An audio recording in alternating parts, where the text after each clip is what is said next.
Hello everyone, and welcome back to Aliens After Dark. Every night on this channel, I share alien and UFO encounter stories, told softly to help you unwind and drift off to sleep. Before we begin, I'd love to hear from you. Leave a comment and let me know where you're listening from tonight. Now, get comfortable, let your eyes close if they want to, and let's begin. There is a compass in that aeroplane with no wire attached to it anywhere. It is a card floating in fluid, behind glass, above the panel, and it works because the Earth is a magnet and for no other reason at all. That night, it was not pointing north, it was pointing off my right shoulder. And when we turned, it kept pointing at the same piece of sky. My name is Bijan Sarafi. In September of 1976, I was 24 years old, and I sat in the backseat of a fighter aeroplane at a field east of Tehran, and my whole work was to look at a screen and tell the man in front of me what was on it. I want to say something before I go on, because I have learned that it matters. I was not a nervous flyer. I was not a believer in anything. If I had told you on any night of that year that there was nothing on my screen, you would have believed me, because that is what I said 9 nights out of 10. Nothing. Clear, go home. That was the job. The job was mostly nothing, and I was good at nothing. What I was careful. I have to explain the careful part, or the rest of it will not sit right with you. When I trained, there was an instructor called Panahi, an old man, or he seemed old to me then, and he had a way of standing behind you while you strapped in and saying nothing at all until you had made your mistake. He taught me the breaker list. In the back of that airplane there is a panel of circuit breakers, small buttons in rows, and if one of them is out, some part of your night stops working and you do not find out until you need it. Panahi made me learn to read that panel by touch. In the dark, with a glove on. Left to right, top row down. 11 of them on the row that mattered to me, and I said each one out loud as my thumb went across it, like a man saying the names of his children. He only ever insulted me once, and it worked for life. I had missed one, and we had gone up, and something small had not worked, and afterwards he did not shout. He said, quietly, in front of 2 other men, that I had the hands of a careful person and the head of a passenger. That was all. I have been 40 years getting out from under that sentence, and I have not managed it, and I no longer want to. So I say them. 11 names. It takes 11 seconds, which is a number I did not notice until much later, and which I would prefer not to have noticed. Rahmani, who flew the airplane, thought this was very funny. He would sit in front with his own things to do, and he would hear me back there, murmuring, and he would say, "Are you praying again?" And I would say, "Yes," and he would say, "Put in a word for the hydraulics." That was the joke. We had it maybe 400 times. It was warm that month. On the ground the day's heat stayed until well after midnight, sitting on the concrete like something spilled. And past the fence you could smell somebody's late dinner from the married quarters, rice and burnt butter, which I have never once smelled since without thinking of that year. Up high, it was glass cold. That is the thing about flying at night in that country. You leave one climate on the ground and you arrive in another one 4 minutes later. The call came just after midnight. I do not remember being told very much. That is not unusual. You are told to go and the rest arrives while you are running. And by the time you are strapped and the canopy is coming down, you know approximately what you're going to look for, and approximately is the correct amount to know. There is a walk you do around the airplane before you get into it, even when you are hurrying. And I did it that night because I always did it.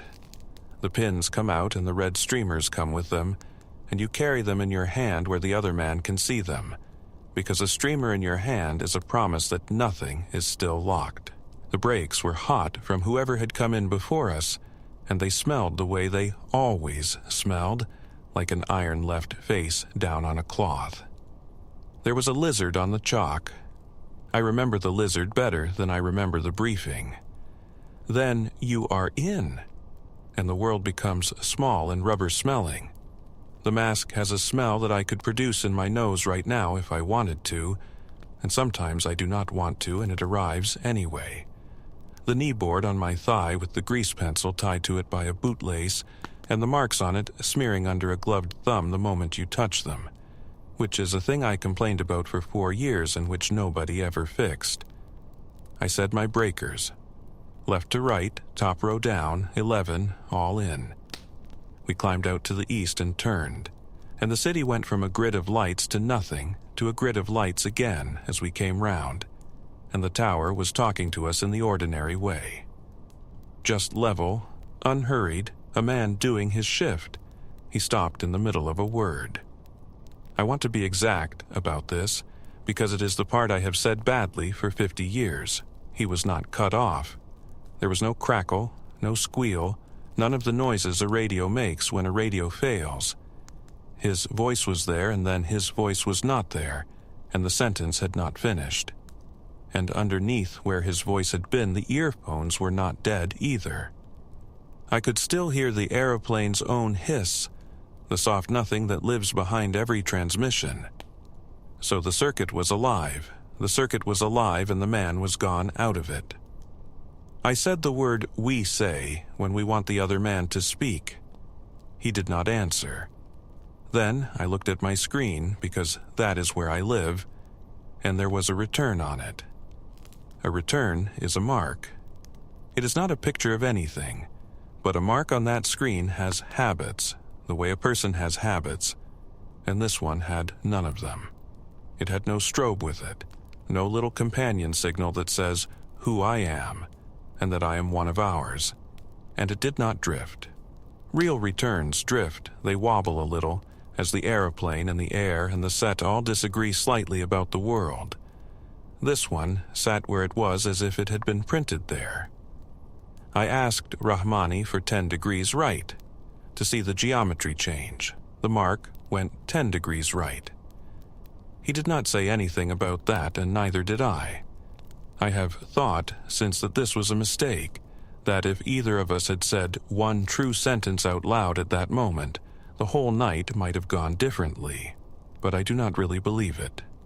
I think it would have gone exactly the same, and we would only have had to remember saying it. Then the tone came on. I should tell you what the tone is. When the set decides it has hold of something, it sings to you. A steady note in your ears. It is the most reassuring sound in that whole aeroplane, because it means the machine and the world have agreed about something. And it is a fragile agreement. It breaks. You turn, or the thing turns, or the air is wrong, and the note stops, and you swear and start again. In 4 years, I never once had that note last more than a few seconds without me working for it. It came on by itself, and it held. I changed the geometry deliberately, twice in ways that should have broken it. It held.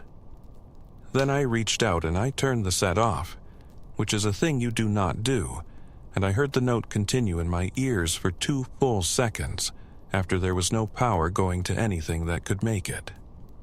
I counted those 2 seconds. I am telling you I counted them because counting is what I do instead of feeling, and I have never stopped. After that, the lighting went. Not all at once. It faded down, amber going to brown going to nothing, the way a room does when a man is turning a dial slowly and thinking about something else, and the gauges unwound. Not spinning, not wild. They simply came back down to their resting places, one after another, like people sitting, and the aeroplane flew perfectly. That is the part I have never been able to hand to anybody. Every failure I had ever trained for announces itself. There is a horn, there is a light, there is a chime, there is a checklist with a red border. Something in that aeroplane always wants to tell you. This did not tell me anything. It was completely silent, and we were completely fine, and we were in a black tube at altitude with nothing lit and nothing said. I put my hand on the canopy rail to make it stop moving. That worked less well than I had hoped. And then I looked up at the standby compass, because it is the one thing on the panel that does not care about electricity, and it was not pointing north. It was pointing off the right side of the aeroplane. Rahmani rolled us and brought us round, and the card in the fluid turned in its bowl, smoothly, the way it turns, and held on the same piece of sky the whole way through the turn. Rahmani did not look back at me, not once during any of it. I know how strange that sounds. 18 inches in front of my face there was a man I had flown with for 2 years, and I spent that entire event looking at the back of his helmet, and I can still describe it to you better than I can describe anything outside the aeroplane. The scuff on the left side, the way the oxygen hose came round, the strap end that he never tucked in, that I had told him about, that was hanging. We turned for home. That was his decision, and it was the correct one, and I have never had a single thought about it since. About 90 seconds after the turn, everything came back on. All of it together. The lights, the gauges, the set. And the tower, mid-sentence, in an ordinary voice, asking whether we intended to answer him today. Rahmani laughed. I laughed as well. I want to be honest about the laughing. It was a real laugh, both of us, and it went on a little longer than a thing that funny deserved. And then we both stopped at exactly the same moment, and there were maybe 4 seconds where neither of us said anything. And then he asked about the fuel, and I told him about the fuel. Neither of us said the obvious thing. We did not say it that night or the next day, or in the 11 years we knew each other after. Then, on the way home, the lights came up. I need to be careful here because this is the part I actually think about, and the rest is only the part I talk about. It was not a flicker. It was a rise. Smooth, deliberate, unhurried.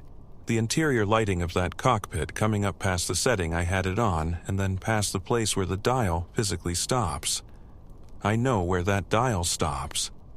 I had my thumb on it. It came up past it until I could read the smallest print on the checklist in my lap without leaning forward at all. And I remember that specifically. That I did not have to lean.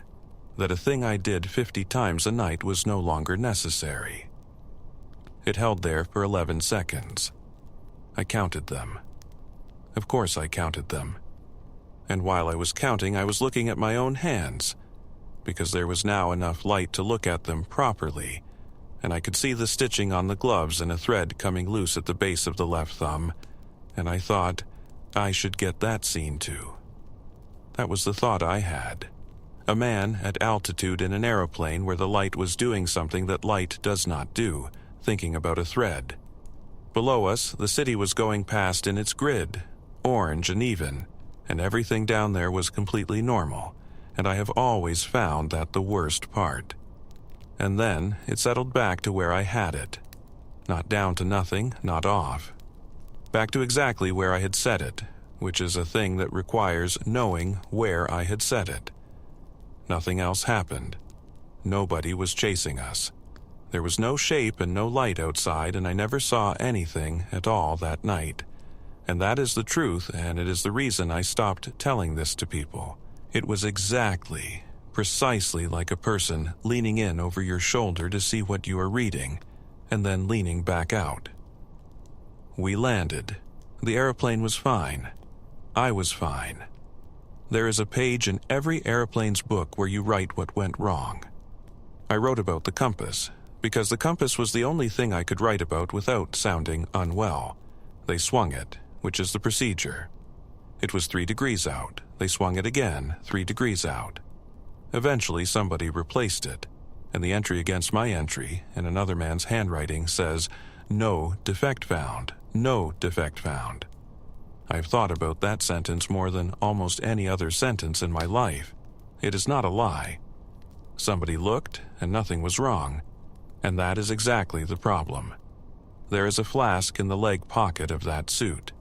I drank from mine on the ground, sitting on the steps with my helmet beside me, and the water was warm and tasted of the metal, and out past the fence somebody in the married quarters was cooking at 4 in the morning, rice and burnt butter, which is a thing people do when a child is ill or a relative has come. And I sat there and thought, that smell is the most ordinary thing in the world, and I'm going to remember it for the rest of my life, and I was right about that, and I did not know why I was right. Nobody asked me anything. There was a room we sat in afterwards, with a map and bad chairs, and an officer who wrote nothing down at all while I spoke, and who was perfectly polite, and who at the end said thank you and stood up. I do not think there was a conspiracy in that room. I think there was a man who did not have a box for what I was saying, and who went home to his wife. I am 74 now. I live in a flat with too many books in it, and my wife is in the next room, usually, complaining about the books.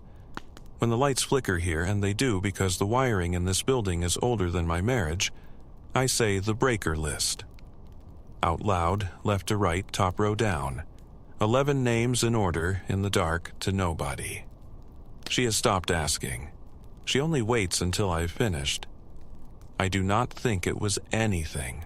I have no theory.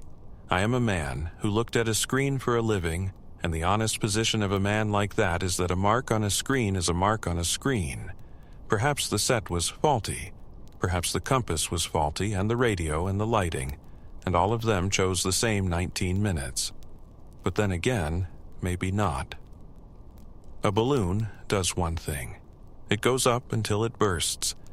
That is its entire life and its entire purpose, and there is nothing else it can do. Mine stopped at 4 minutes and stayed where it was, and I've never once been able to put that away.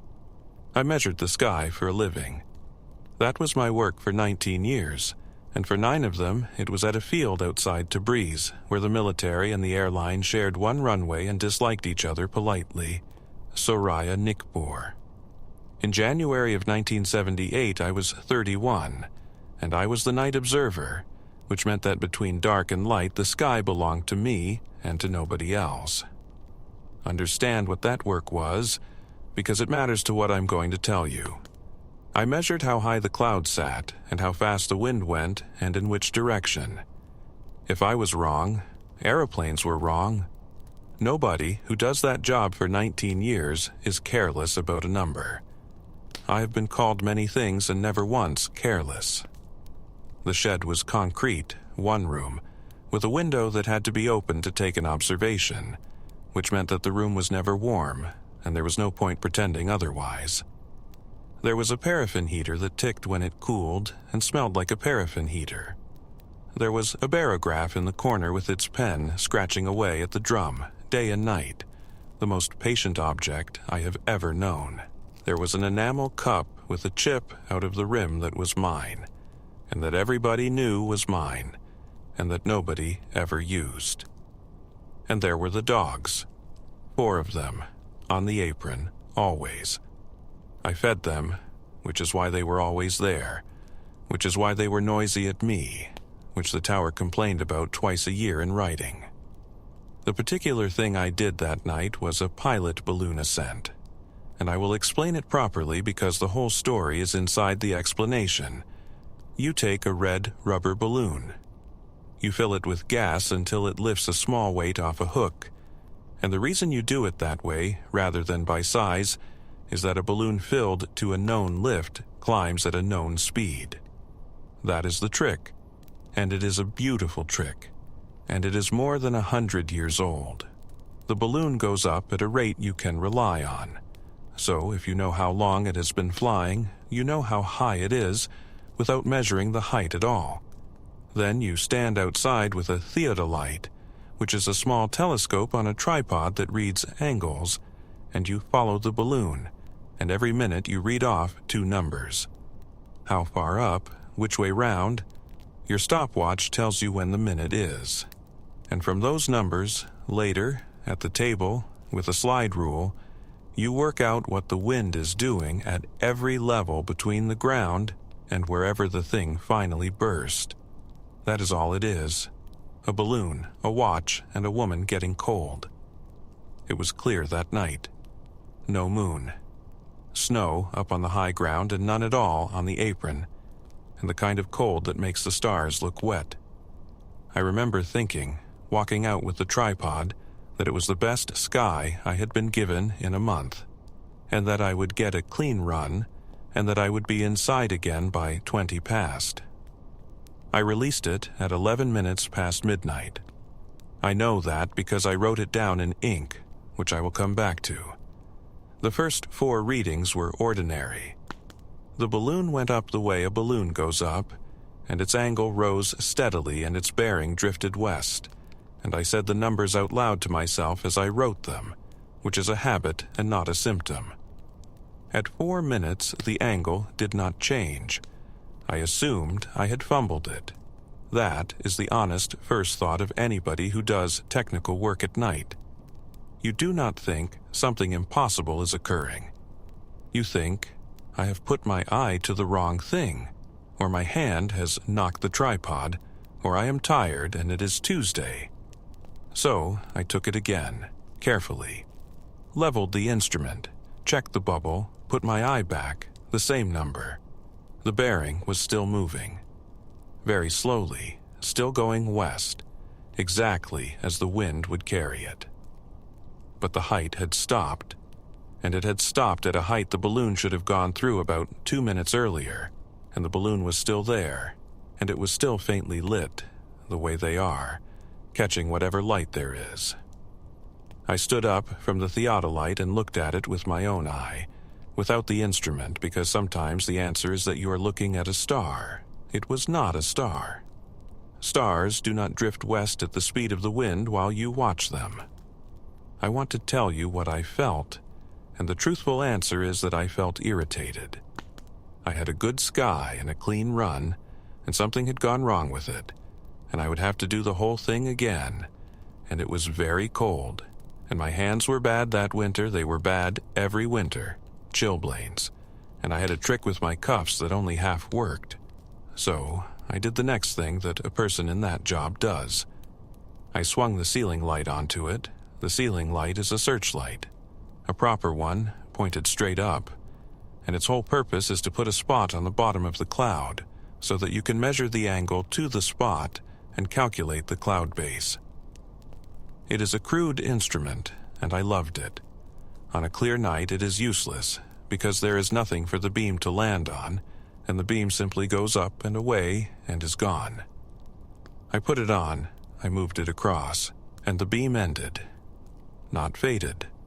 Not diffused into haze the way a beam softens when there is moisture. It ended. There was a column of light standing up off the apron, and at a certain point along that column there was no more light, and above that point the sky was as black as it had been all night, and the edge was flat. I could measure it. That is the thing I keep coming back to 40-some years later. I did not have to guess how high it was. That is precisely the instrument's purpose.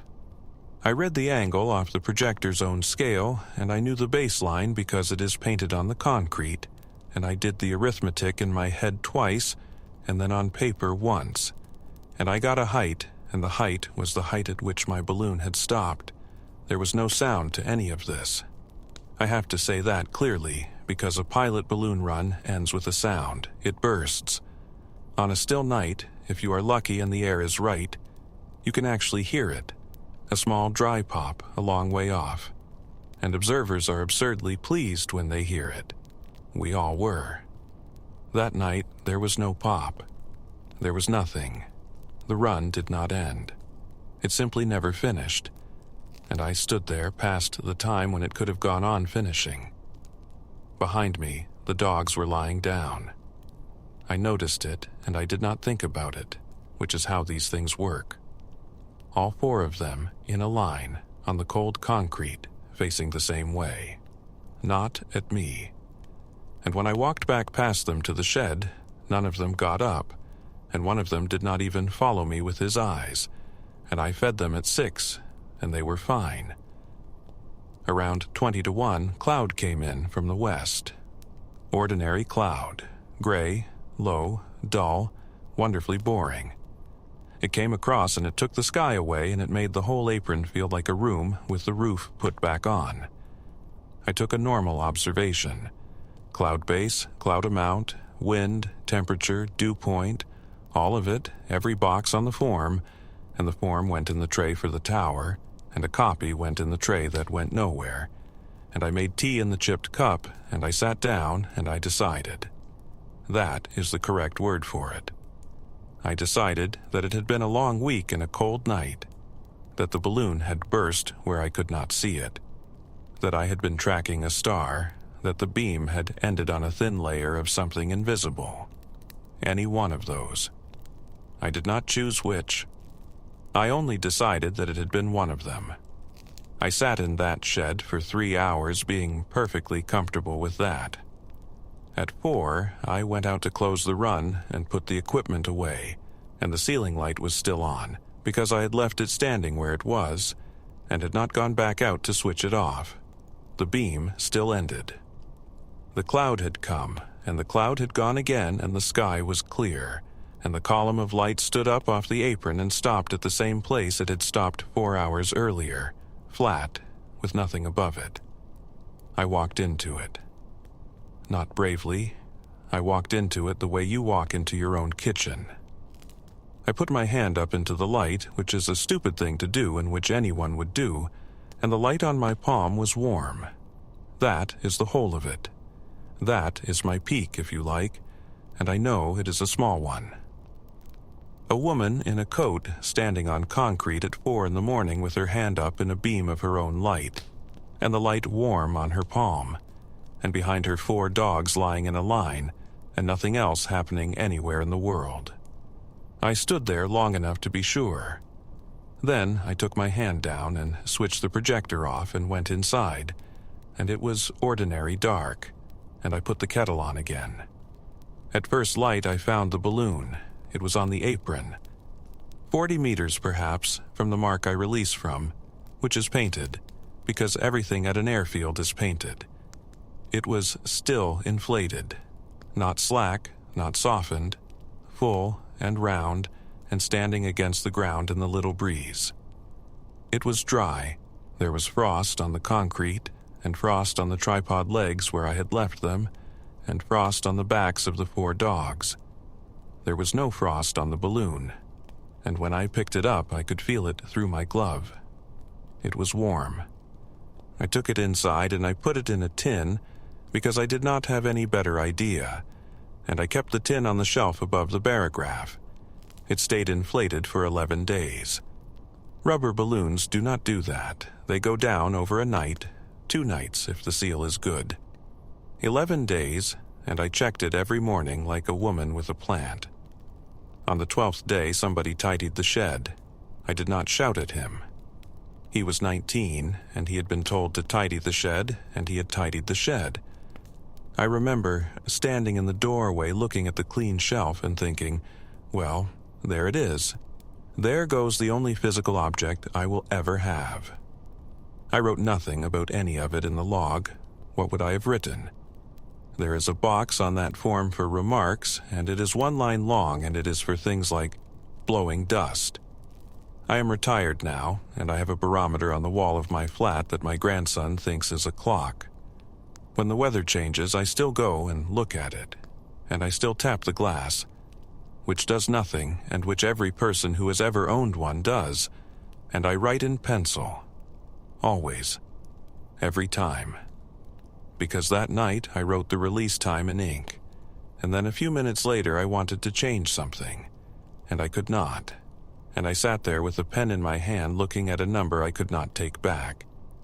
It was probably a star, or a layer of something the instrument could see and I could not, but then again, maybe not. The strokes on the sheet were in my hand. That is what I could not get around. Not somebody's approximation of my hand. Mine, including the way I cross the 5th one, which I do slightly low, which my daughter says looks like a man crossing out a word. Kamran Dasgir. I sat at the manual telephone exchange at the airport at Tehran for 11 years, and on a warm night in September of 1976. I was 44 years old and alone on the night board, and the board did something.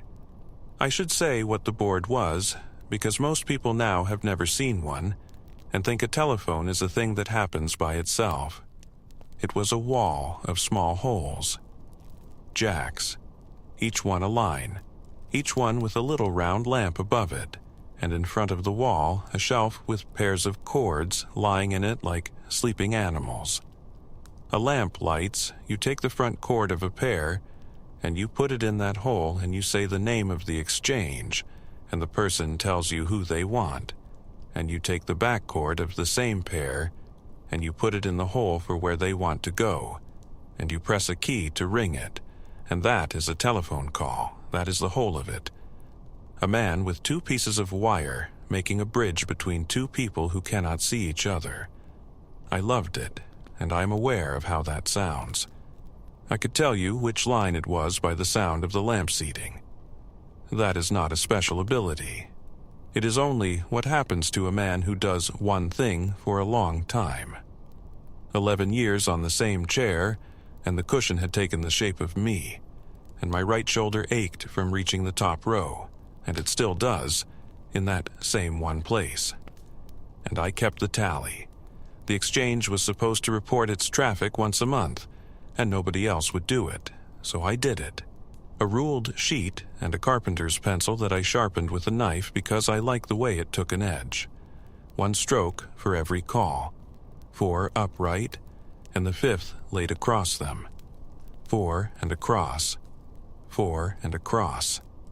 At the end of the shift, you count the gates and multiply by 5 and add the remainder, and you write the number at the bottom and put your initials. It is a small thing to be proud of. I was proud of it.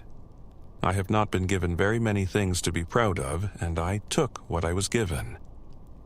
That night was warm. September in the city stays warm past midnight, and the room had no window, so there was a fan in the corner and a wire cage with 1 bar bent where somebody had dropped it before I ever came. It turned. That is all it did.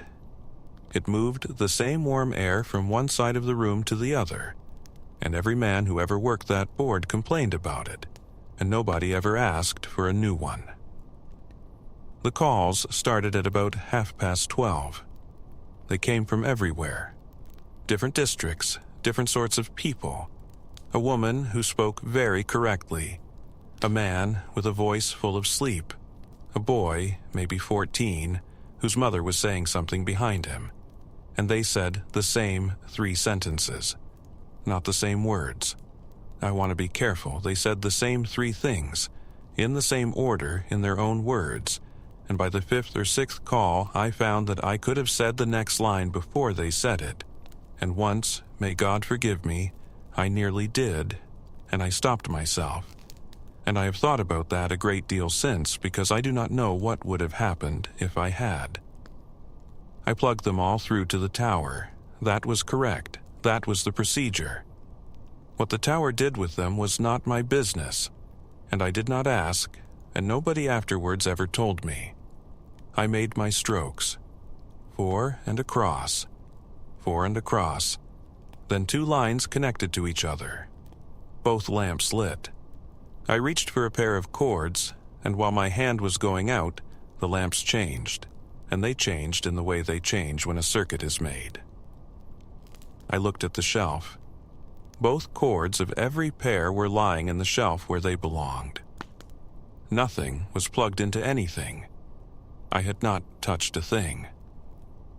I put my key on the monitor, which lets me hear without being in the way, and I heard 2 people saying hello into each other's silence.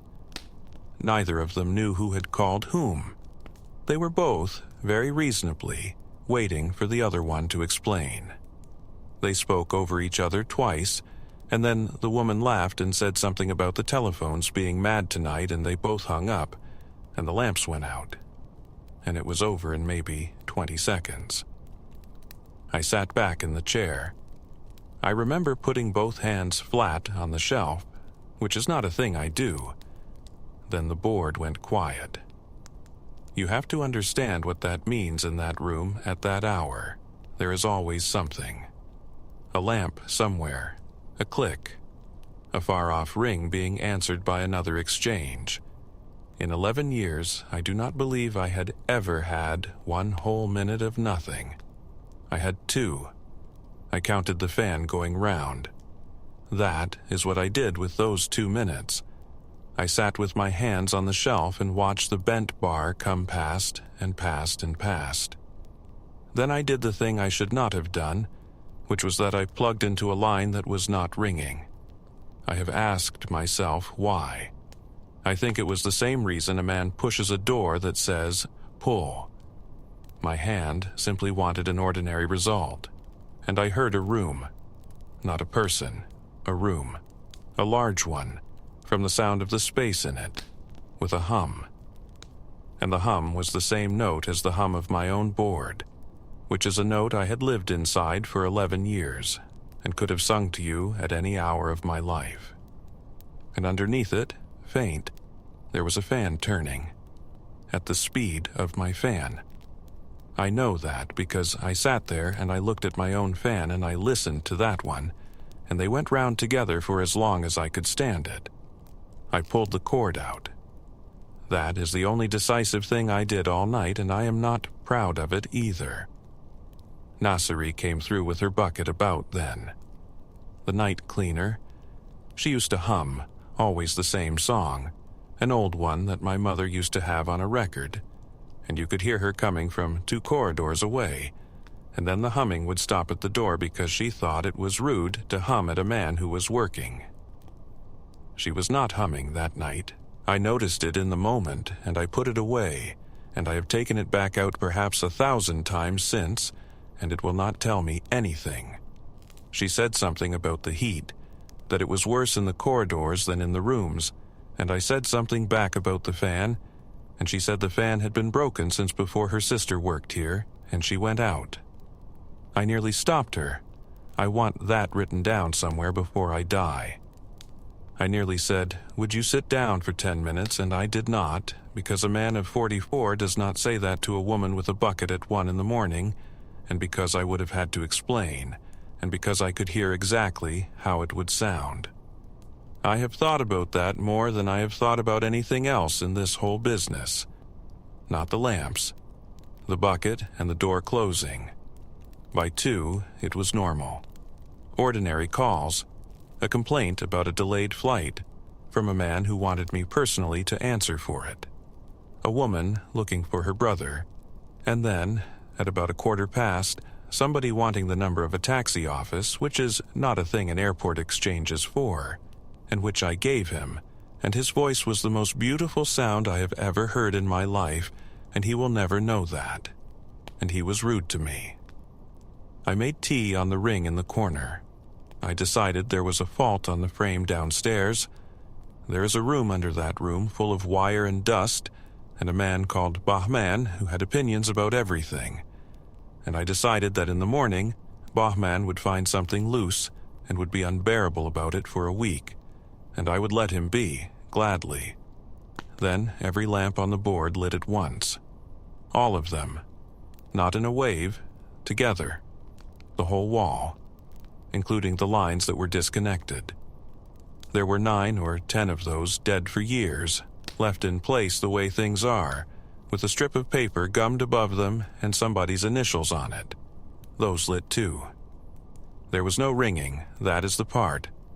A board full of lamps, and not one sound in the room except the fan.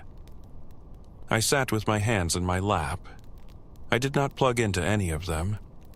Afterwards, I could not explain why not, and I've had 50 years and I still cannot, except for this. It did not feel like a thing that was calling me. It felt like a thing that was showing me that it could.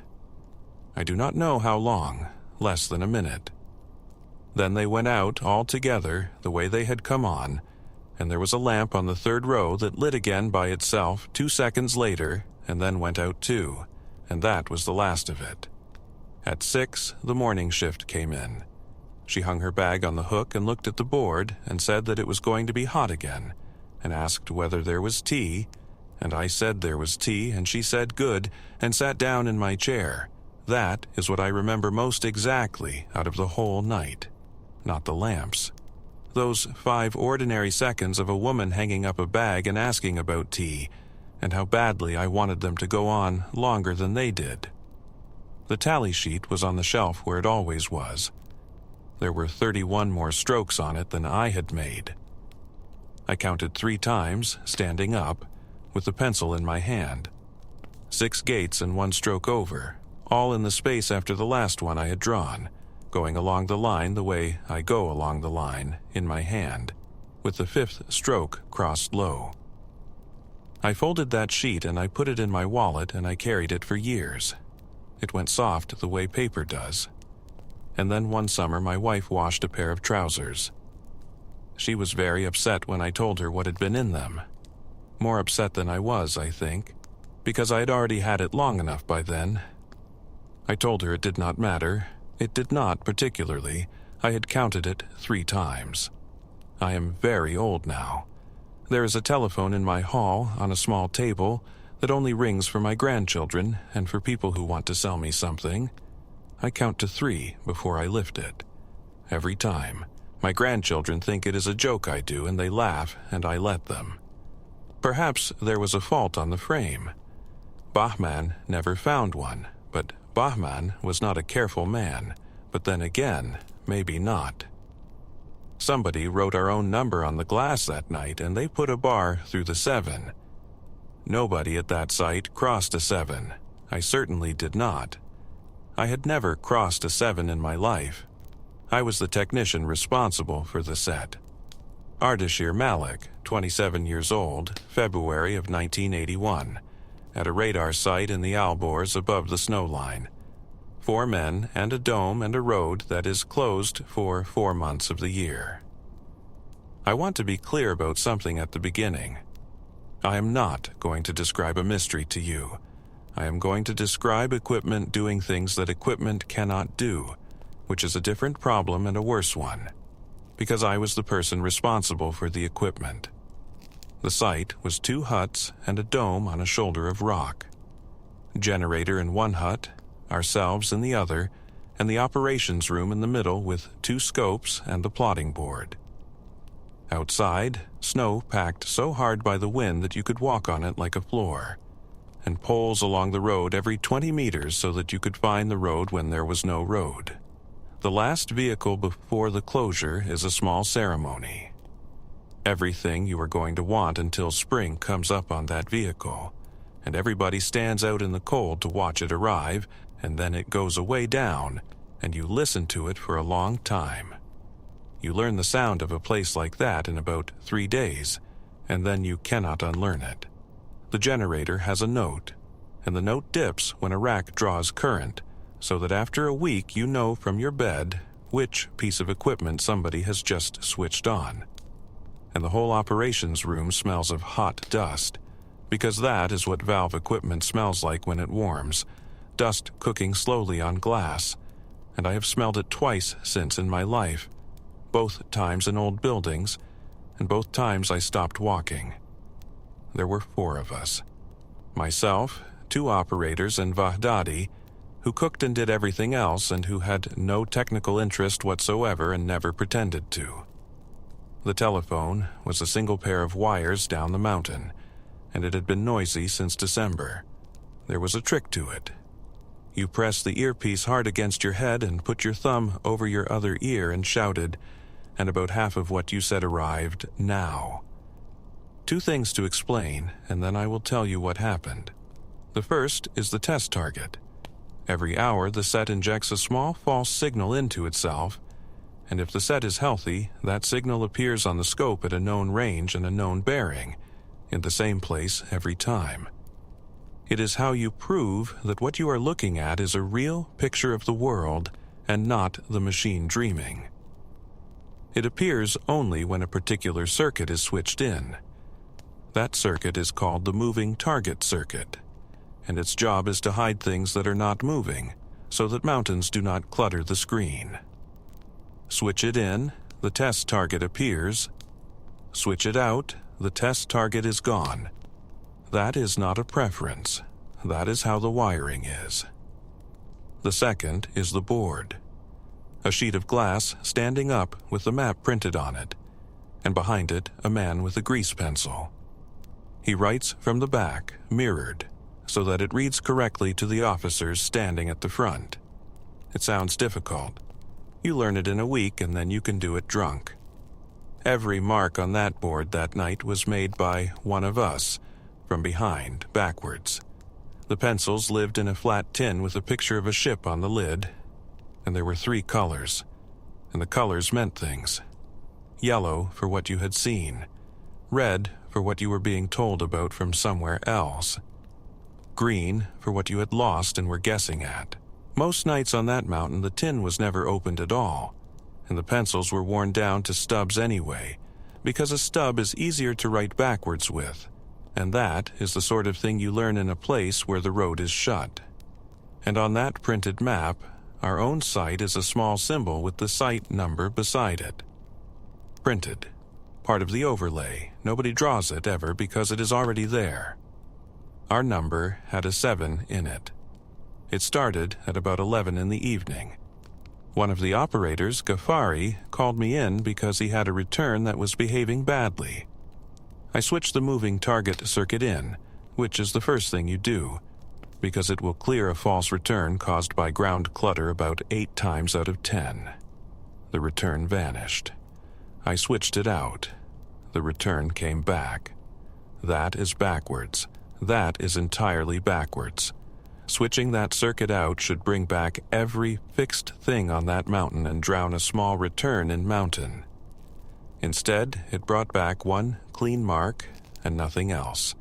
And switching in, which should have hidden the mountains and kept anything that moved, hid the one thing that was moving. I did it 11 or 12 times. I have never in my career found it useful to keep doing a thing that has already told me its answer, and I did it 11 or 12 times. I told Ghaffari to plot it. Not because it needed plotting, because I wanted him to have something to do with his hands, and because I wanted mine free. He plotted it for about 90 minutes. A mark every 2 minutes, grease pencil, from behind, mirrored, exactly as trained. I was under a rack with a meter when he said my name in a way that I did not like.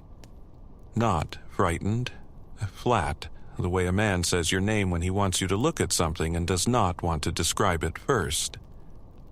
I came out and walked round to the front of the board, which you do not normally do because the front is for officers and there were no officers within 6 hours of us in good weather, and the weather was not good. The plot was a circle, not a scribble that resembled a circle. A slow, even, patient circle of small marks, one every 2 minutes for an hour and a half, and it was centered on our own symbol. It was centered on us, at a radius that never varied by more than the width of the pencil. And I stood at the front of that board and I looked at a picture of my site with something walking round it. Ghaffari had not seen it. He had been standing behind the glass making one correct mark at a time for 90 minutes, and mirrored, from behind, at that distance, it is dots. He came round and stood next to me and neither of us said anything for a while. Then the test target appeared twice. Same sweep. 2 of them, at 2 different ranges, on a bearing where there is only one, with the injection switched off. I checked that it was switched off. I checked it with my hand on the switch and my eyes on the switch, and then I had Ghaffari check it, and then I checked it again after he had checked it, which was not necessary and which I did anyway. Vahdati was in the doorway. He had come with tea, 2 glasses, one for each of them, and he stood in the doorway, holding both of them, and he did not come in, and he did not put them down. I know he was there for a long time because the tea was cold when he finally took it away. Years later, I asked him about that night, and he remembered the snow that winter, and a problem with the stove and nothing else at all, and he was not being careful with me. He simply did not have it.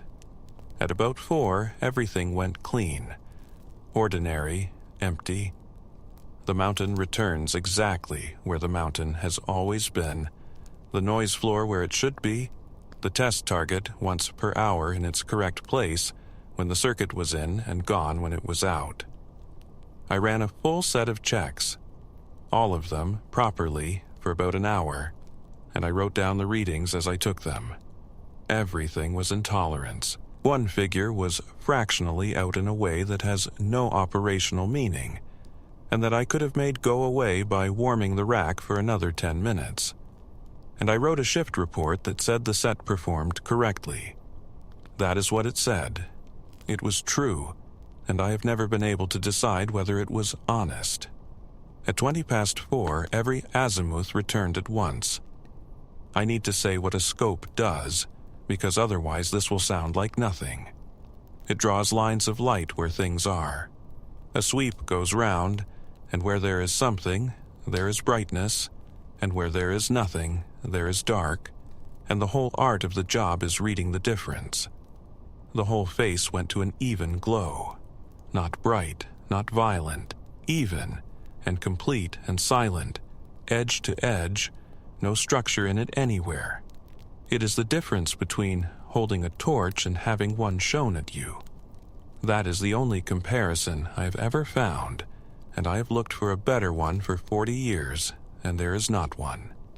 That set spent its life putting energy out into the world and listening for a whisper of it coming back.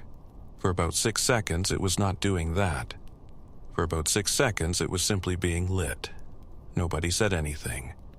Not Ghaffari, not the second operator who had come through from the bunk room in his socks, not Vahdati in the doorway, and not me. Not then, and not afterwards. We ate breakfast together 5 hours later and talked about the road. I went and lay down at about 6. There was a photograph pinned to the wall by my bunk, my sister on a bicycle she had borrowed and could not ride, and I looked at it for a long time the way you look at something in order not to look at the ceiling. I did not sleep. At 7:30 I got up and went back in, and everything was exactly as it should be, and Ahmadi was already there with the cloth.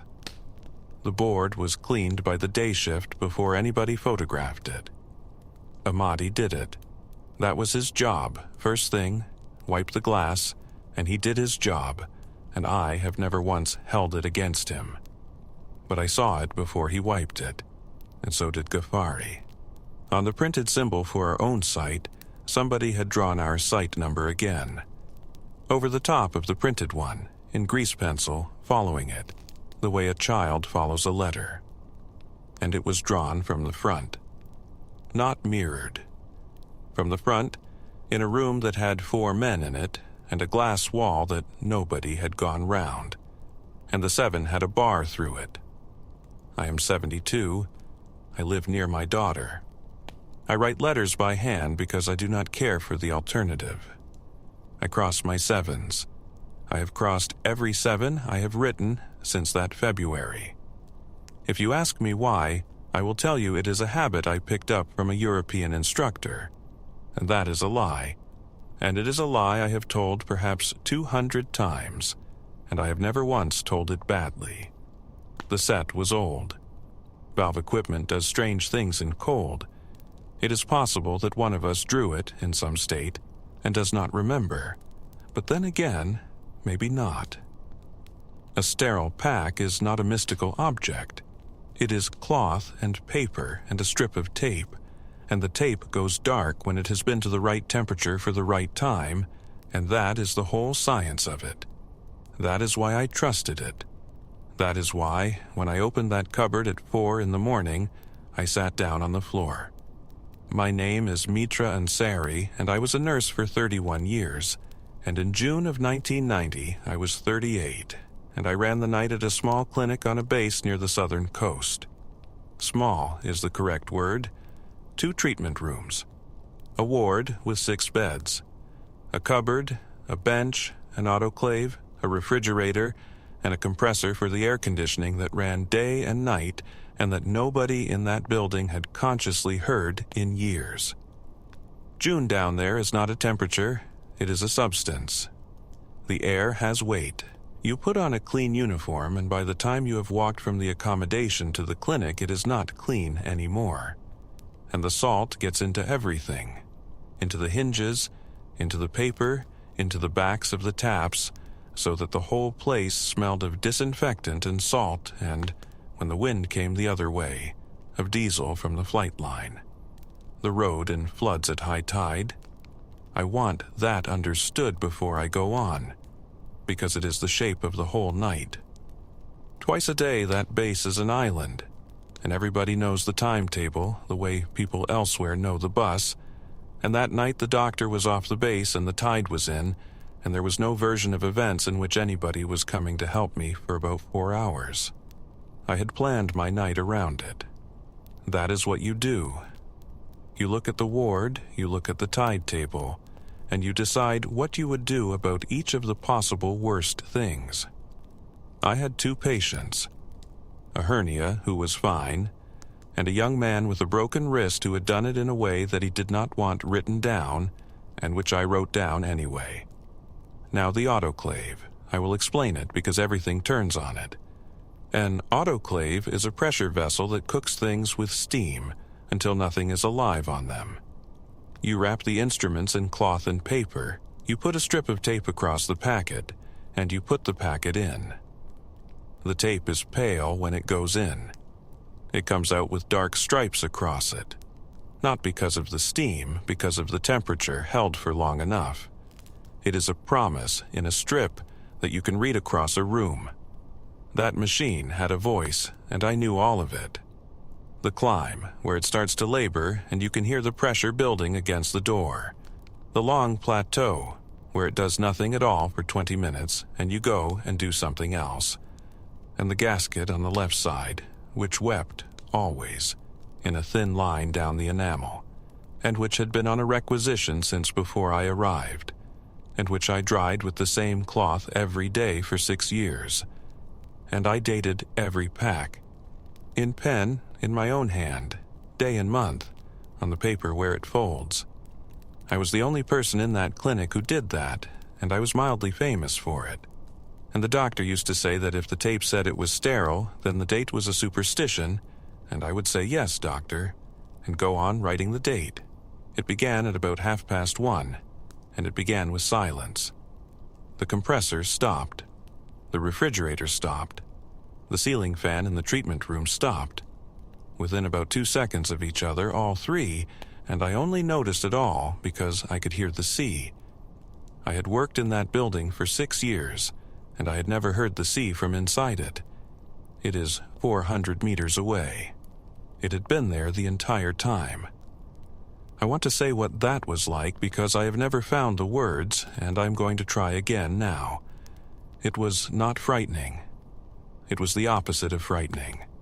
It was the sound of a very old thing that had been going on politely outside the window my whole life while I filled in forms, and for a few minutes there was nothing in the way of it, and I stood in the middle of a room I had worked in for 6 years and did not recognize it at all. Then I went and checked my 2 patients, because that is what the hands do while the rest of you is elsewhere. The hernia was asleep with his mouth open. The young man with the wrist was awake, and he looked at me, and he said, "Is it always this quiet?" And I said yes, and he went back to sleep, and I have never forgiven myself for that answer, although I cannot tell you what the better one would have been. I checked the board. The board was fine. Everything on it was made, nothing had tripped, and the lights were on, and I went and looked at the compressor itself, which sits outside under a little tin roof, and it was simply not running. Warm, not running. Then I came back inside and the emergency lamp above the door was glowing. Not lit, glowing, at perhaps 1/10 of what it should do, an even, tired sort of light along the tube. Its switch was down, and I knew, because I'd been standing on a chair on Thursday, that its battery was out of it and on the bench in the storeroom where Saperi the electrician had left it with a rubber band round the terminals. I went and looked at the battery. It was on the bench with the rubber band round it. I went back and looked at the lamp. It was glowing. I did what a sensible woman does, which is that I wrote the time on a corner of the day sheet and did not write what it was the time of. Then the 3 of them came in. 3 men from the flight line in overalls, and there was nothing wrong with any of them. They did not ask for anything.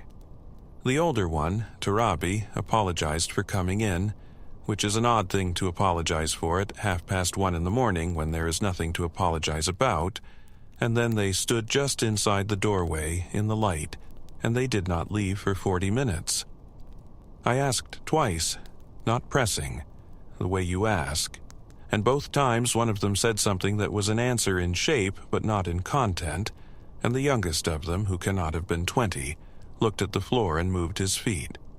They were not frightened. I want to be accurate. They were polite and present and entirely unable to say why they had come, and that is a thing I have seen since in people who are managing something, and it is much worse to watch than fear. One of them carried a box of saline through for me because I had lifted it and put it down again.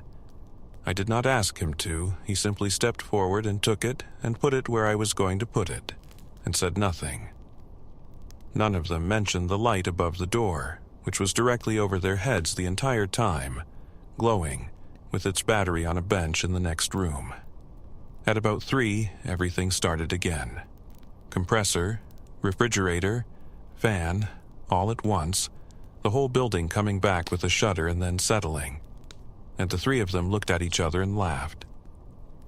Torabi said something about the electrics on that base that I will not repeat, and they went back out to the line and I laughed too, and I put the kettle on and I wrote nothing in the book. What would I have written? There's a column for events. I went into the ward at about 3:10 to turn the lamps off, because the 2 of them were asleep and the lamps did not need to be on. I could not turn them off because they were off. Both fluorescent tubes over the empty beds on the far side were lit. Faintly, evenly. The whole length of the tube, not flickering, not stuttering, the way a tube looks in the last half-second before it comes fully on, held there. Saperi had been working on that side since Tuesday. The ceiling rose was open. You could see the wires hanging out of it, capped in their little plastic caps, going nowhere. He had shown me. He had made a small speech about the state of the wiring, with a cigarette he was not supposed to have. And he had said that if I touched anything on that side, I would be doing it at my own risk, and we had both laughed at that too. I stood in the doorway of a ward with 2 men asleep in it, under 2 tubes that were glowing off nothing at all, and I did not wake them, and I did not go in, and after a while I went and sat down at the desk. At 4, I needed a dressing. Ordinary. The young man with the wrist had worked his bandage loose in his sleep the way people do. I opened the cupboard. Every tape had gone dark, every pack in that cupboard. 41 of them. Packs I had autoclaved myself and dated myself, some of them 8 and 9 days earlier, sitting in their rows with the stripes right across the tape as though they had come out of the machine an hour ago. And they were warm. I put my hand on them. Then the back of my hand, which is what you do when you are not sure whether to believe your palm. The room was 30 degrees that night, and those packs were warmer than the room. Not hot, warm, like bread a long time out of the oven, and warm all the way to the back of the shelf. And the cupboard door had been shut. That is when I sat down on the floor. Not fainting, not weeping. I sat down on the floor of the storeroom with the door open and my hands in my lap for perhaps 2 minutes, and then I got up and took a dressing off the top of the pile and went and did my job. Over the following 2 days, I put all 41 through the autoclave again. I did it in loads, around everything else, and I did not tell anybody why, and when the doctor asked why the machine was running, he accepted the first thing I said. I kept a strip of that batch of tape. Just a strip, unused, pale, in a drawer. It is in a drawer still, in a flat 500 kilometers from that base, in an envelope, and I could put my hand on it in a minute. I am retired. I have grandchildren who cannot pronounce my sister's name. And in my own kitchen, with a packet of biscuits, I put the back of my hand flat against the seal before I open it. Every time. I know exactly how it looks. My daughter has stopped mentioning it. Perhaps something in that cupboard was heated. Perhaps the batch was faulty and the tape turned by itself in the humidity and I've made a whole story out of bad tape. But then again, maybe not. 7 went out of my pocket that night. 8 came back into it. I have the 8th one in a drawer in this house and I have never photographed it, and I could not tell you why not. Nazar Kohani, Crew Chief Night Shift, Isfahan. October of 1997, 52 years old and under aeroplanes since I was 17. That is not a boast, by the way. It is only a long time. I know what they do when they are cold, and what they do when they are hot, and what they do when a bird lands on the tail, and none of that makes me clever. It makes me a man who has spent 35 years lying on concrete. My father was a carpenter, and he wanted me to be a carpenter. He was very good and he was very slow, and the slowness was the point, and I could not do it. I could not stand in one place with one piece of wood for 2 days. So I went where the noise was, and he did not speak to me properly for about 4 years, and then one day he came to the fence with my mother to look at the aeroplanes, and he stood there for 2 hours, and after that it was finished and never mentioned again. He died the year before this happened. I mention him because I have noticed that when I tell this story, I always start by telling somebody about him, and I have never worked out what the connection is.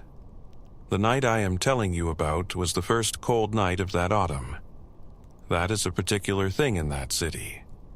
The day is still hot, properly hot, and then the sun goes and the cold comes down off the plateau very fast, and everything metal sweats.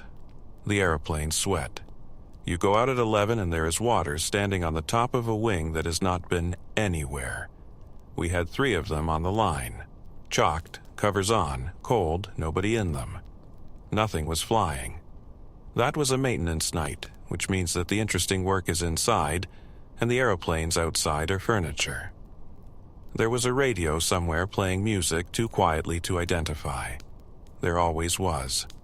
I never found out whose it was in 11 years, and I never looked because I preferred not knowing. And there was the dog. Every hangar has a dog. Ours was called Sultan by everybody in a mocking way, because he was the least regal animal that has ever lived. He slept under the tool trolley. If you moved the tool trolley, he moved with it, without waking. And this was so reliable that the apprentices used to do it for entertainment. Now, the streamers. A red streamer is a strip of cloth with black letters on it that says the pin is still in. Every pin, every cover, every locked thing on an airplane has one, and the whole point of it is that it is red, and it is long, and it flaps, so that a man walking past at a distance can see that the airplane is not ready. You count them out and you count them in. Out of the box, into your pocket, and at the end, out of your pocket, into the box. On that line, that shift, 7. 7 pins and covers, 7 streamers, and if you end your shift with 6, you do not go home. You do not go home. You walk the line with a torch until you find the 7th, and if you cannot find it, you wake somebody more important than you, and you tell him, and he does not shout at you, he thanks you. And that is the only part of this trade that everybody agrees about. I have counted 7 streamers into that pocket perhaps 4,000 times. Golzar and Haddad went for food at about 11. There is a place 9 kilometers away that is open all night, and Haddad had a scooter that he loved more than any person. And they were gone for over an hour, and they were arguing about football when they left, and still arguing about it when they came back, which is the only genuinely reassuring detail in this entire story. So it was me on the line. Me and 3 cold airplanes and a dog and a radio. The first thing was the rudder, the middle airplane. I was maybe 30 meters away with a torch doing nothing in particular, and the rudder walked. Over, maybe a hand's width, and back. Then again. There is no wind that night worth the name. There is no pressure on that airplane. It is dead. Hydraulics off, everything off, cold, sitting on its chocks. A control surface on an airplane like that is heavy and it is stiff, and it does not move because you would like it to. I have hung my whole weight on one to shift it. I stood there and I watched it do it twice and then not do it again. I said something out loud, I will not tell you what. Then the canopy fogged. From the inside, on a dry night with the cover half back the way we had left it, the inside of that canopy went white, all at once, the way glass does in a bathroom. And then it cleared. Not from the edges, which is how glass clears when the air changes, from the outside in. It cleared from the middle, in a shape, spreading outward. Exactly the way the fog goes when somebody puts a flat hand against the glass from the other side and takes it away. I have described that to 4 people in my life, and every one of them has said, a hand, before I got to it. I did not go and look. I want to be honest about that. There was a ladder against the second airplane, 20 meters away, and I could have moved it and gone up and looked in, and I did not. And I did not because I did not want to, and I have never lied to myself about it. Then the lamps started going out. The hangar has sodium lamps in the roof, the old orange kind that take 4 or 5 minutes to come up when you switch them on, and that die slowly when they die. There were 11 of them down the length of that building. They went out one at a time from the far end, about one every 4 seconds. Not flickering, not popping, going out the way a lamp goes out when a man walks down a corridor turning them off behind himself.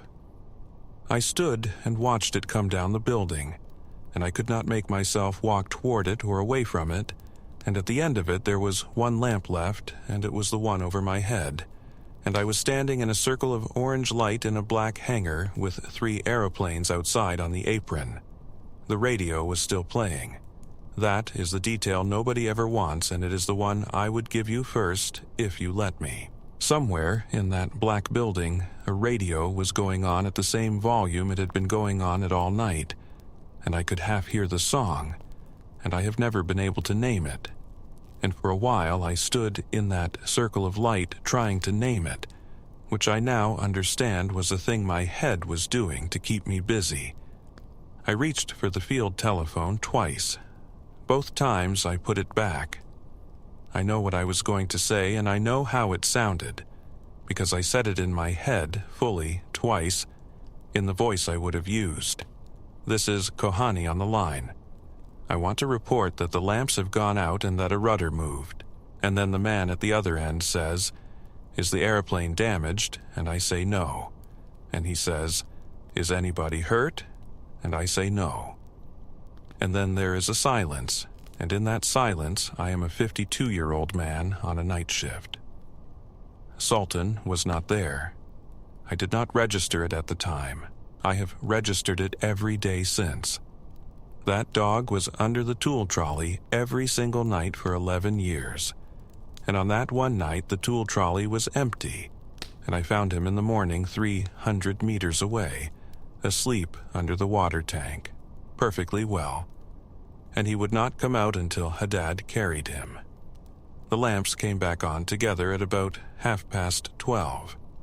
All 11 immediately, no warm-up, which those lamps cannot do, and I've asked an electrician about that since, and he was very patient with me. And then the boys came back with the food, and they were so loud and so ordinary and so annoying, still going on about football. And Haddad had got the order wrong, the way he always got the order wrong. And I sat down on a crate and ate and felt foolish and warm and about 30 years old. Then I went out to finish the nose gear on the middle aeroplane, because it needed doing, and because I did not want to look at the canopy. I was under it on my back with the torch in my teeth. 52 years old on cold concrete, which is a thing your hips remember for the rest of the week. And the aeroplane settled. I need you to understand what that is. When somebody heavy climbs into a cockpit, the struts take the weight. There is a sink, and it is in 2 stages, because that is how the oil and the gas in a strut behave, and then there is a small rock as it finds its level. Every man who has ever worked on aircraft knows that movement the way you know your own name being called across a room. You do not have to look up. you know somebody has just got in. It sank in 2 stages and it rocked and settled. I was looking directly up at the underside of it from about half a meter away. There was nobody on the ladder. There was no ladder. The ladder was 20 meters away against the second airplane where it had been all night, and I could see it, and I could see the empty concrete beside the nose gear.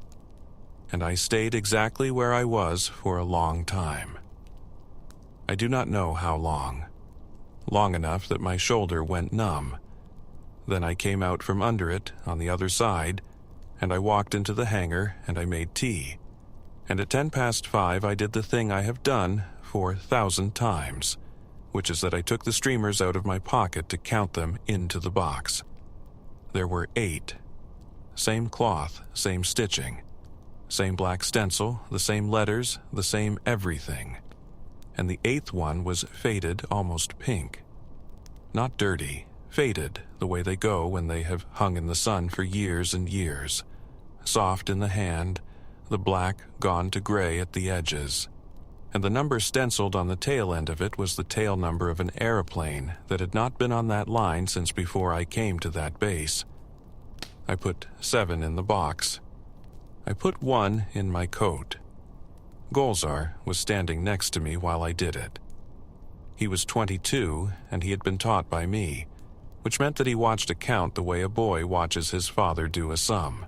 And he saw me count 7 into the box out of 8 in my hand, and he looked at the streamer going into my coat, and then he looked at my face. He did not ask. That is what I think about. A boy of 22 on a maintenance line at 5 in the morning worked out in about a second and a half that this was not a thing to ask about.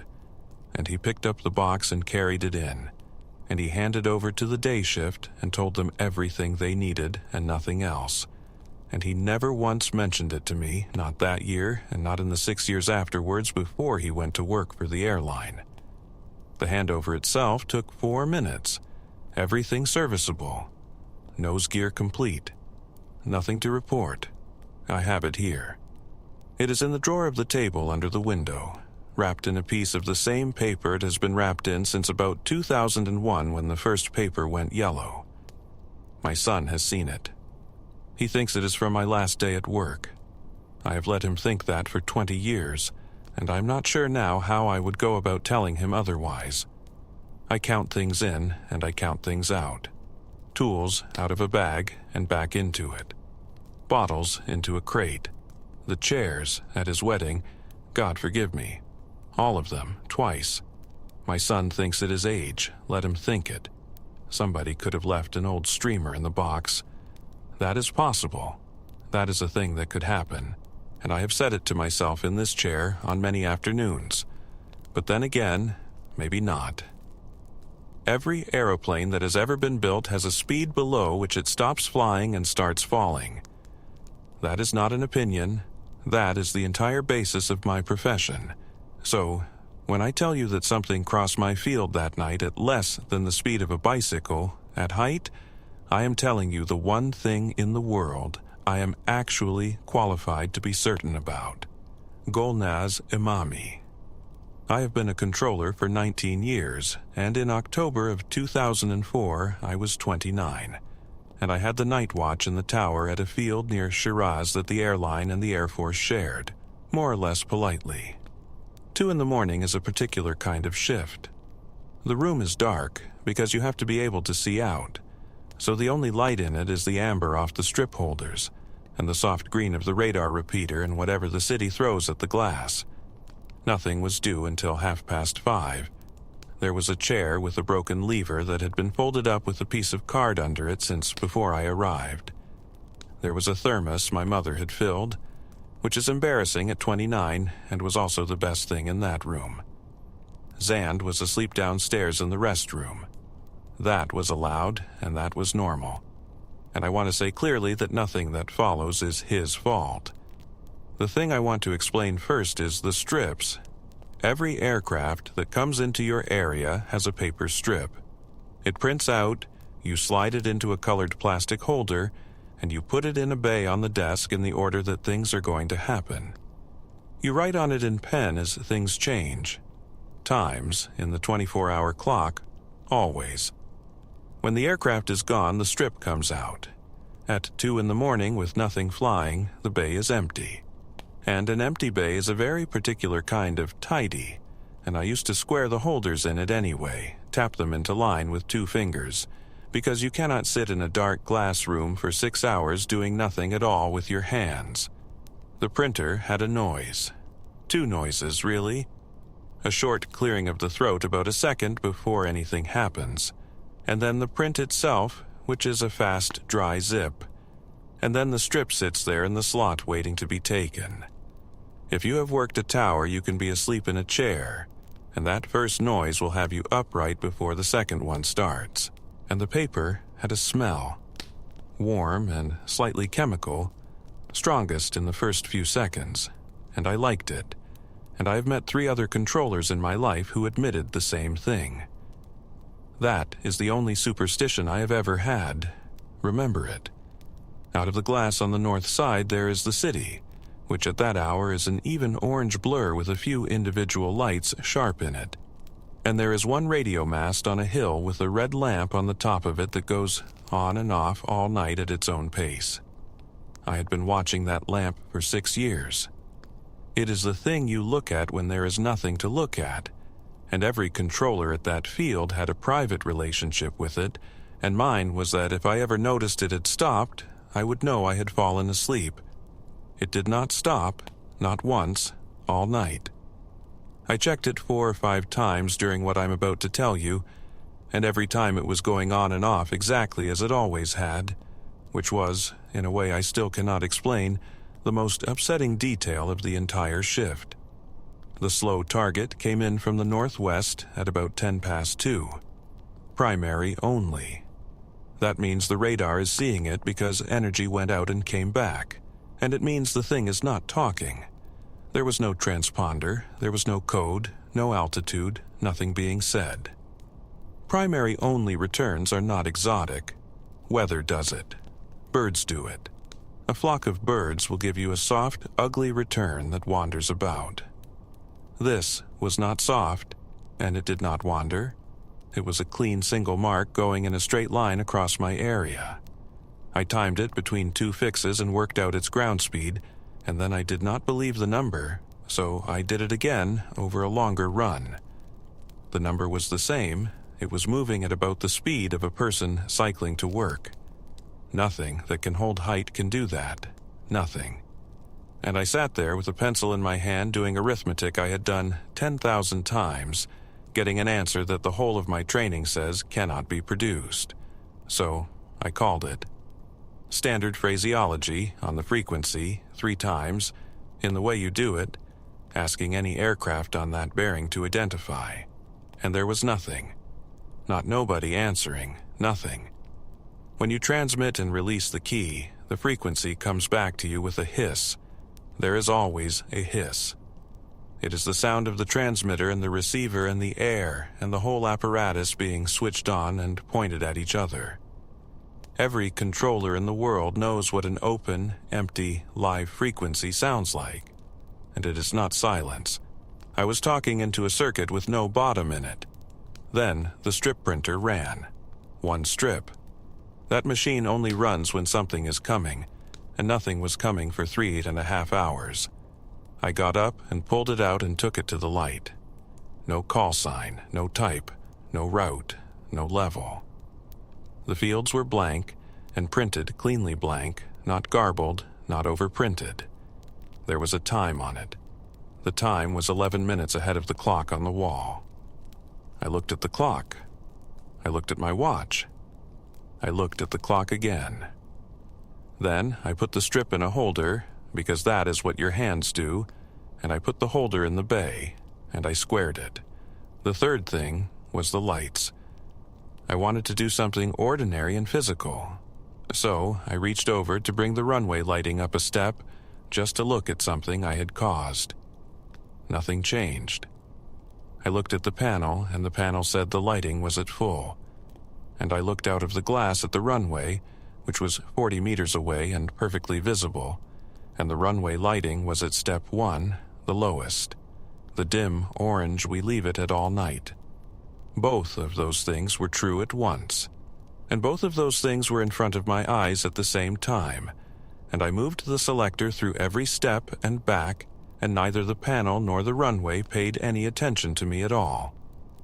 That is the point where I should have woken Zand. I did not wake Zand, and I have been angry about that for 20 years, and the reason I did not is not mysterious, and it is not interesting. I did not want to be the woman who woke a colleague at 2 a.m. to tell him the lights were wrong when the lights were, from where he would be standing, obviously fine. That is all it was. I am telling you the truth about my own smallness because there is no point telling this story otherwise. Out across the apron, the fire section were standing outside their bay, 2 of them. In the dark, no vehicle running, no work being done. Both facing the same direction, which was not the direction of the runway and was not the direction of me. They stood like that for the whole of it. I waved once, because the tower waves at the fire section. It is a thing that happens 40 times a shift. They did not. The slow target went out of my area to the southeast, and there was nowhere to hand it to and nothing to hand it to, and it went off the edge of the display, and it was gone. And the frequency came back. The hiss returned, exactly as it should be, ordinary and slightly irritating, the sound of the world being switched on again. I keyed up and said something meaningless just to hear it work, and it worked. I laughed out loud, alone, in a dark room. I heard myself do it.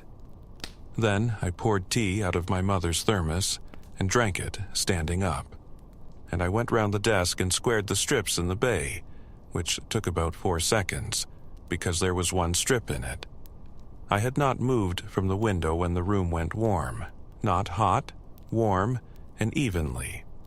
On my face and my forearms and the front of my thighs through my trousers, all at the same time and all at the same intensity, which is not how heat from a heater works and is not how heat from a machine works. It is exactly what it feels like to stand under a skylight at midday. It was 3:10 in the morning. The heating was off. It had been off since April. Above me, there was the roof of the tower, and above that there was the sky. It lasted under a minute. I did not move. I did not look up, and there was nothing to look up at. And I have thought about that too, that I stood in a glass room being warmed from above and did not raise my head, and that if I had raised my head I would have seen the ceiling, which is what I would have seen at any other hour of my life. Then it stopped, the way stepping out of sunlight stops, and the room was the temperature of the room. The wind indicator on the desk read calm. I want to finish with that, because it is the one that gets me. That dial is fed by the anemometer on the roof. It is the simplest instrument in the building. A thing spins, a needle moves. For the whole of it, from the first call to the warmth, that needle sat on 0. Dead calm. I looked at it dozens of times without registering it, because 0 at 3 a.m. is unremarkable. And 40 meters away, out of the glass, lit up by its own little lamp the way it is all night, the windsock was standing straight out. Straight out. Full. The way it does at 20 knots, which is a wind that moves your hair and rattles a door. I saw the 2 men from the fire section the following afternoon, in the canteen, and I did the thing you do, which is that I made it a joke first. I said something about them holding a meeting outside at 3 a.m. The older one said they had been having a cigarette. The younger one did not say anything at all, and he did not look up, and he moved his tray about 2 centimeters to the left, and then the older one changed the subject to the canteen's rice, and that was the whole of it, and I never raised it again with either of them in the 4 years before I moved fields. Zand came up at 6 with his hair flat on one side and asked whether anything had happened. I said it had been quiet. That is what I said. 2 words, in a normal voice. And then I picked up my bag and my mother's thermos and went down the stairs.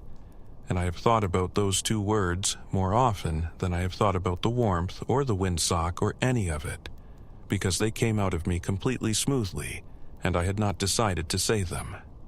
I have the strip. It is in a book at my mother's house, and I have checked twice in 20 years that it is still where I put it, and the second time was this year. I am still doing the job. I am better at it than I was. And in a dark tower with an empty bay and nothing due for 4 hours, I square the holders with 2 fingers until they are in a line. The new ones think it is a thing that controllers do. I let them think it. There was a wind that night, and there was no wind that night. One of those 2 instruments was broken, but then again, maybe not. A helicopter is never still. Not for a tenth of a second, not ever. Everything on it is shaking at all times, and if it stops shaking, you are already dead. Hold that, because it is the whole of what I have to tell you. Behruz Tavakoli, crewman in the back of a transport helicopter, 35 years old, March of 2010, crossing the Zagros at night with some stores and 4 passengers. The back of that aircraft is a metal room with webbing seats along the sides and a cargo floor with rails in it. It is cold. It is loud in a way that is not really sound after the first year. It is more like weather. The vibration comes up through your heels and along the frame of the seat, and it gets into your teeth, particularly if you have a filling. And I had 2. Everything smells of hydraulic fluid and old webbing and whatever the last load was. That night, the last load had been onions. I am not making that funnier than it was. It was onions. 2 things I do every leg, and I have to tell you both. The first is the tie-downs. I count them. 16 on that load, and I count them at every stop, and again once we are up, walking the load with a hand on each one, because a load that shifts in the mountains at night is the last interesting thing that will ever happen to you. 16. The second is the cord. My intercom cord goes twice round my left wrist before it goes to the box. Everybody has a version of this. Mine is twice round the wrist, and it means the cord cannot snag on the load or on the door and pull the plug out. And it also means that in the dark I always know exactly where my own left hand is. That sounds like nothing.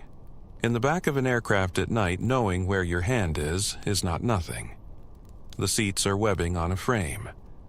After about 40 minutes, the webbing has drawn 2 lines across the backs of your legs, and you get up, and they stay there for an hour. And every crewman I ever knew had the same 2 lines, and you could tell a man who had been flying that week by looking at the back of his legs at the swimming pool. That is the level of glamour we are dealing with, and the strop. If you are going to lean out of the door, you clip on first. There is a hook, and there is a webbing strop, and there is a little ritual to it. You clip, you pull against it with your whole weight, you look at the hook, and then you go. Every single time, even when you are only putting your head out for 2 seconds. Nobody skips it. The men who skipped it are why the ritual exists. That night, the load was ordinary except for 1 box. The third one back, marked as spares, and it was heavier than a box that size marked as spares has any right to be, and I had said so to the loading corporal at the near end, and he had shrugged in the specific way that means it is not his box either. I strapped it down twice for my own peace of mind. It has nothing to do with the story. I put it in because you asked me what the night was like, and that box is what the night was like, right up until it wasn't. Kiani was flying, with Salehi in the left seat. Kiani hummed. He hummed for 11 years and denied it for 11 years. And every crewman who ever flew with him could tell you the man's whole mood from what he was humming, and none of us ever told him. 4 passengers, asleep before we were off the ground the way passengers are. 2 of them had good boots and 2 of them did not, which is the sort of thing you notice from where I sat. Those mountains at night are the emptiest place I have ever been. You go for a long time with nothing under you at all, and then there is a village. And a village at that hour is 4 or 5 lights, and one of them is always brighter than the others and always on. There was one I used to look for on that route, on the eastern side of a valley. And I never knew its name, and I never asked anybody, because I had decided at some point that I did not want to know, and I have kept that up for 20 years now. I looked for it that night at about the right time, and I did not find it, and I thought nothing at all about that, because you often do not find it. Cloud, or a bearing a few degrees different, or somebody in that house went to bed. The first thing was the noise. It dropped. Not stopped. Dropped over maybe 2 seconds from the weather I told you about down to something like a room fan. A fan in a bedroom.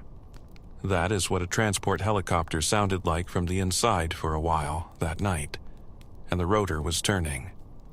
I could see it against the sky through the door window, going round exactly as it should, and the aircraft was flying beautifully, and the noise was the noise of a fan in a bedroom. I said Kiani's name into the intercom, which was the wrong thing to say and the only thing I had.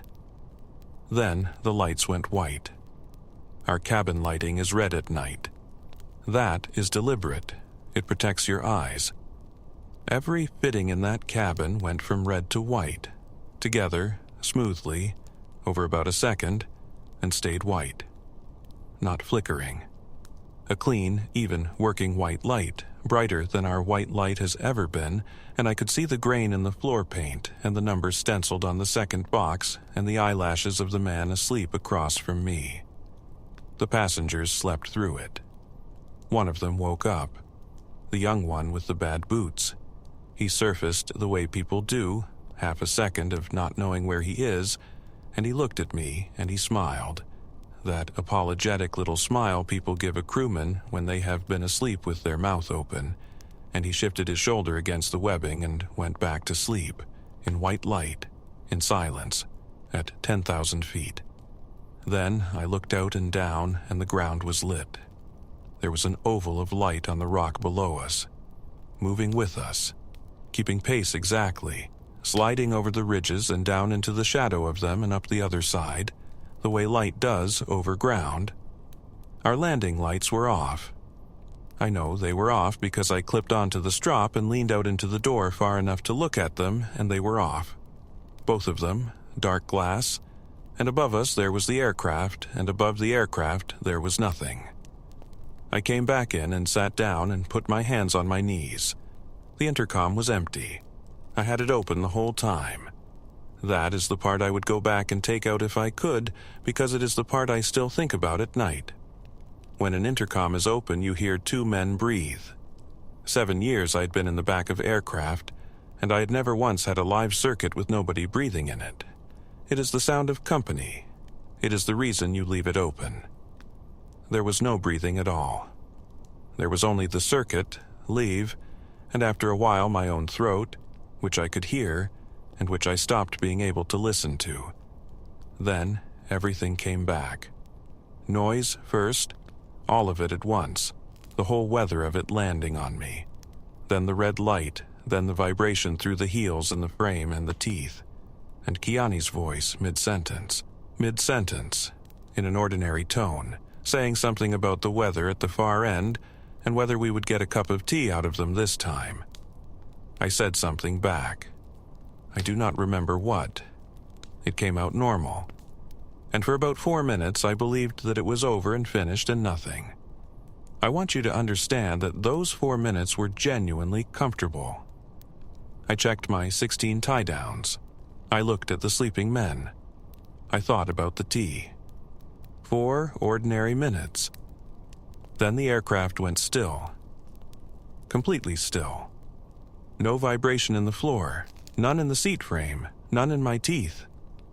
My hands were flat on my knees, and there was nothing coming up through them. I have thought about how to describe this for 16 years, and the closest I get is this. It was stiller than the ground.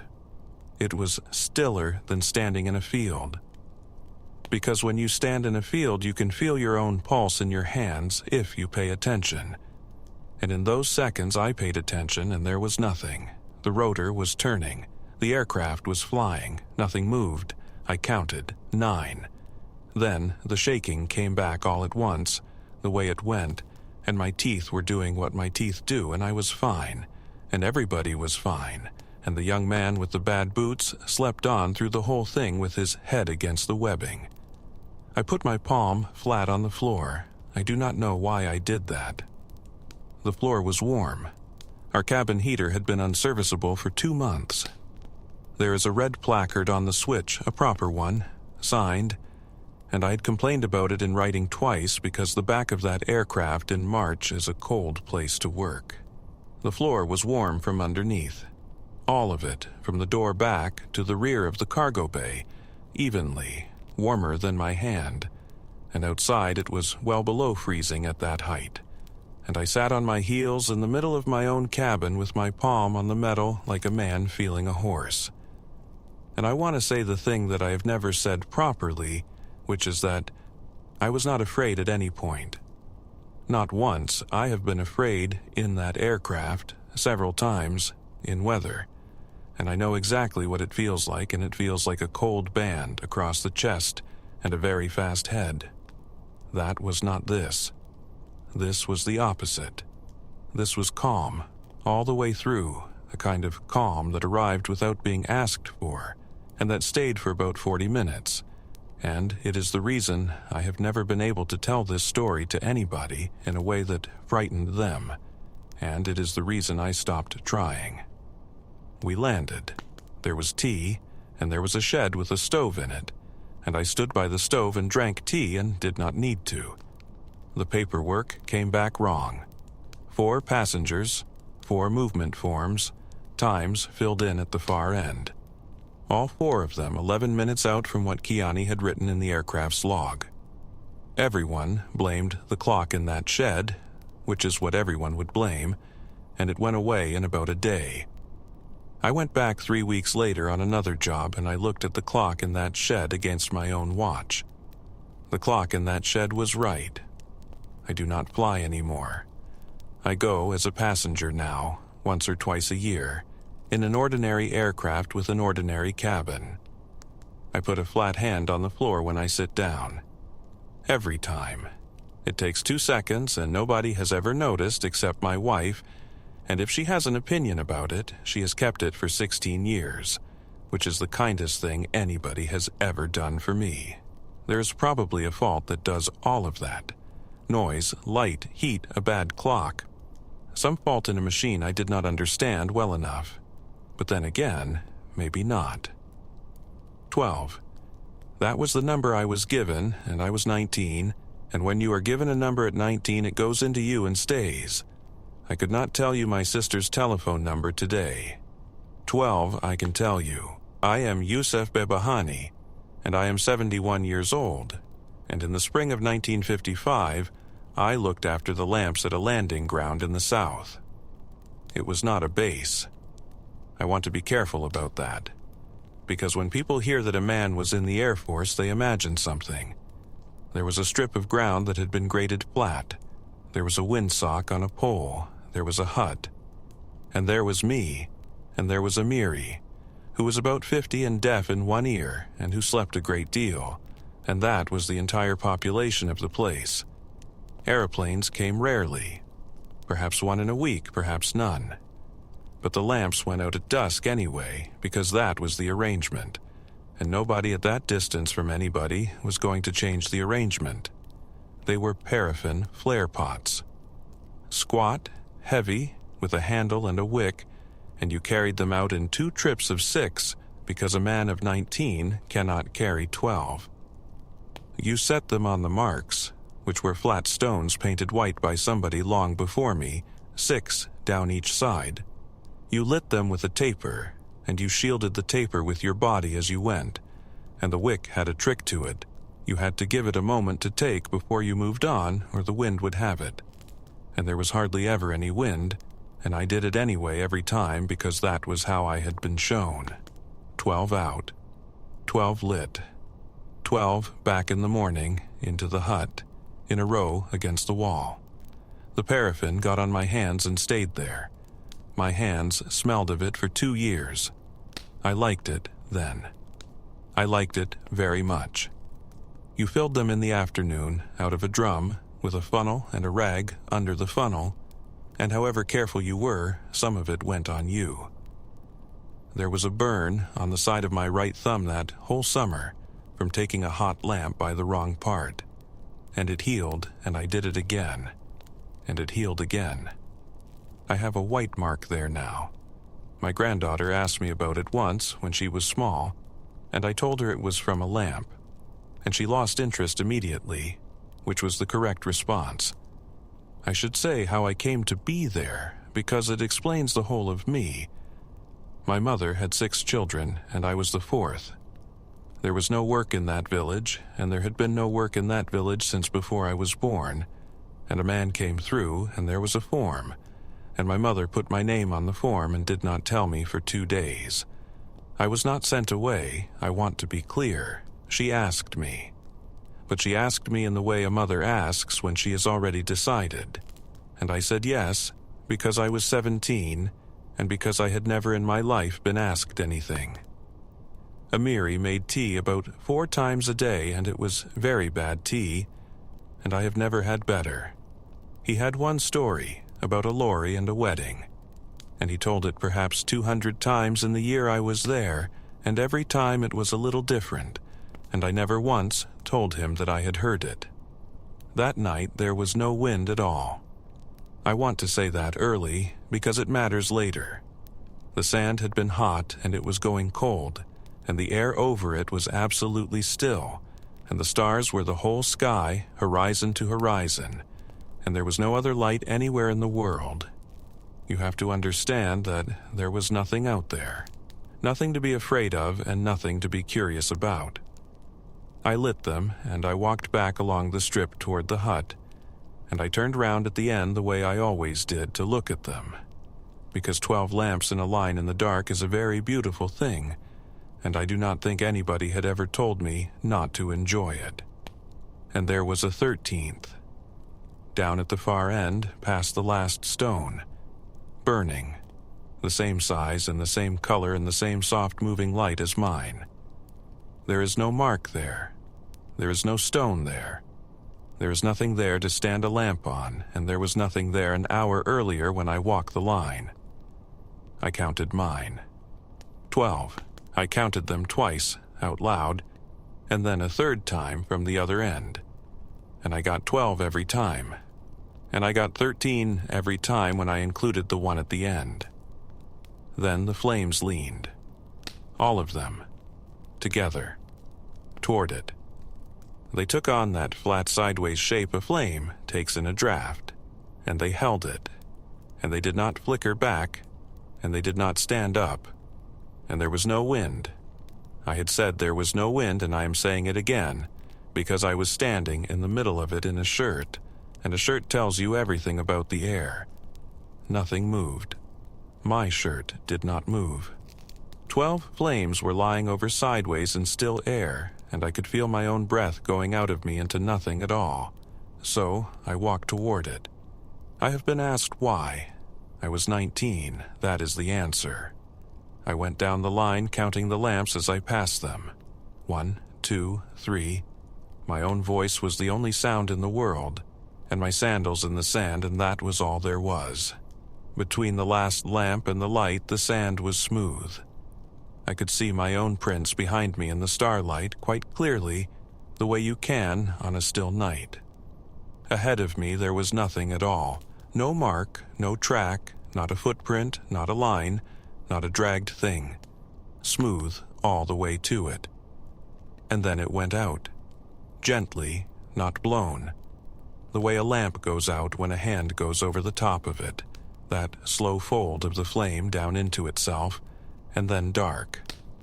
And the 12 behind me stood up straight and burned normally, and I turned round and looked at them, ordinary in a row, doing their job. I laughed, a little, at myself mostly, standing out there in the sand. Then the wind came. It came across the strip from the west. A real wind, the kind that lifts sand and puts it in your teeth. and I felt it on my face, and it went through my shirt and pushed my sleeve against my arm, and every flame stood perfectly straight up. 12 of them. Dead vertical. Not one of them moved. I stood in a wind I could feel, and I looked down a line of 12 flames standing as straight as candles in a room with the door shut, and it went on for a while, and I did not move at all. That is the whole of it. That is what happened to me. Then the wind stopped, and the flames went on burning the way flames burn, and I walked up to where the 13th had been. There was no lamp. Of course there was no lamp. The sand there was warm. Warmer than the sand a step away, warmer than my hand, in the middle of the night. And I crouched down and put my palm flat on it for a while like a fool, and it smelled of a lamp that has just been blown out. That thin blue smell of a wick going cold. Out there, in the open, with no wind now, and nothing anywhere. In the morning, I counted the lamps into the hut, and there were 12, which was correct, and I was glad about that in a way I still cannot explain. And at the far end, where I had crouched, there was a small ring of sand gone hard and glassy, about the size of a lamp base. I showed it to Amiri. He looked at it for a while and turned it with his foot, and said that it was interesting. And then he talked about his brother in Ahvaz for the rest of the day, and he never mentioned it again. And neither did I. I am an old man in a small house. There is an electric light over my door, and it works perfectly well. But I have a lamp. I fill it, and I trim the wick, and I set it on the step in the evening, and I light it, and I sit near it for a while, and my daughter thinks it is because of the power going off, and I let her think that. Perhaps I counted wrong. I was 19, it was dark, and I'd been carrying lamps, and a boy will see anything. But then again, maybe not. I sit with it most nights when it is warm enough. You can hear a wick if it is quiet enough. It is a very small sound. Most people have never heard it. I let it burn a while. Then I put it out.